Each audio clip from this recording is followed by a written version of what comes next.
আসসালামু আলাইকুম ভাই। ওয়ালাইকুম আসসালাম। কেমন আছেন ভাই? আলহামদুলিল্লাহ। ও আপনি তো খুব দারুণ কাজ করতেছেন দেখা যাইতেছে। তো ভাই এই ঘাস কার জন্য কাটতেছেন? ভাই গরুর জন্য কাটতেছি, ছাগলের খাওয়া। গরুর জন্য না? জি। আমি দেখতেছি আপনি সমস্ত ঘাস কেটে ফেলতেছেন একসাথে। আপনার কয়টা গরু? আমার গরু দুইটা। ও দুইটা গরুতে কি এত ঘাস লাগে? লাগে না, এগুলো সংরক্ষণ করে এখন ছাগলে খাইবো, শুকায় রাখতেছি আর কি। কি বলেন, শুকালে কি শুকানো ঘাস খাবে ছাগল? হ্যাঁ হ্যাঁ হ্যাঁ, ওই খড় খায় না গরুতে, জি জি, এগুলোও খায়। ও তাহলে আপনার বুদ্ধিটা তো দারুণ। তো ঘাসগুলা তো খুব সুন্দর হয়েছে। এগুলা কি আপনি মানে রোপণ করছেন নাকি অটোমেটিকলি একাই হয়েছে? অটোমেটিক হয়েছে। কি বলেন, এত অসাধারণ ঘাস একাই হয়? সার দেওয়া ছিল তো।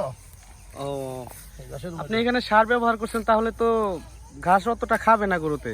না না, ওই কোয়ালিটি সম্পূর্ণ সার, এত না। ও 2 কিলো সার ব্যবহার করা হয়েছে। তাই তো। তাহলে আপনার যে সুন্দর ঘাস, আশা করি আপনার গরু পালতে কোনো সমস্যাই হয় না? না না না না, ইনশাল্লাহ। জৈব সার ব্যবহার করা হয়েছে। আর যদি নাকি একাই এরকম ঘাস হয়ে থাকে তাহলে তো আপনার একবারে সীমিত খরচ, আপনার তো মানে অত বেশি একটা খরচ করতে হয় না গরু পালতে। না না না না, গরুতে আমার খরচ নাই। ওই খড়কুটা যা আছে আমরা কাছাকাছি খাওয়াই বেশি। আলহামদুলিল্লাহ। তো আপনার ভবিষ্যৎ প্ল্যান পরিকল্পনা কি এই দুইটাতেই কি আপনি থেমে থাকবেন নাকি আরো বড়? বাংলার ঘরে ঘরে আমার মতো সবাই করুক, দেশকে এগিয়ে নিয়ে যাক। হ্যাঁ সেটা তো অবশ্যই, মানে আমি বলতেছি যে আপনি কি এই দুইটা গরুর ভিত্তিতেই মানে থেমে থাকবেন নাকি আপনার পরিকল্পনা আরো অনেক বাড়বে, যে আরো বাড়াবেন ভবিষ্যতে? এগুলো তো সংরক্ষণ করতে হবে, বেশি বেশি পালন করতে হবে, সবাই আমারটাতে শিখুক। তার মানে আপনি বলতে চাচ্ছেন যে আপনি দুইটা দিয়ে শুরু করেছেন, আপনার পরিকল্পনা আছে অনেক বেশি, বা মানে 10টা 20টা বা অনেক মানে বড় প্ল্যান নিয়ে আপনি শুরু করছেন, এই তো? হ্যাঁ হ্যাঁ হ্যাঁ, আমার জমি আছে, নিজের জমি, এগুলো সব আমার জমি। আলহামদুলিল্লাহ। 50টা পারলে আমার সমস্যা নেই। ও বুঝতে পারছি, মানে আপনি দুইটা দিয়ে শুরু করছেন কিন্তু ভবিষ্যৎ প্ল্যান অনেক বড়, অনেক অনেক দূর যেতে চান, মানে আপনি শুরু করছেন দুইটা দিয়ে, তাই তো? হ্যাঁ। আমার এক মামা জি জাপান থেকে 25 বছর আগে থেকে, জি জি, আমার নানি খালি 2 বাজে ফোন করে বলতো যে বাবা দেশায় দেশায়। জি। তো আমার মামাই বলতো, মা এই দেশে কি পরিশ্রম করি, 18 ঘন্টা ডিউটি করে ধান লাগাই, এই পরিশ্রম যদি বাংলার মাটিতে করতাম আমাদের দেশ 3 গুণ উন্নত থাকতো। আমি এটা উদাহরণস্বরূপ বলতে চাই, বসে না থেকে বাংলাদেশে সবাই এগিয়ে নিয়ে যান।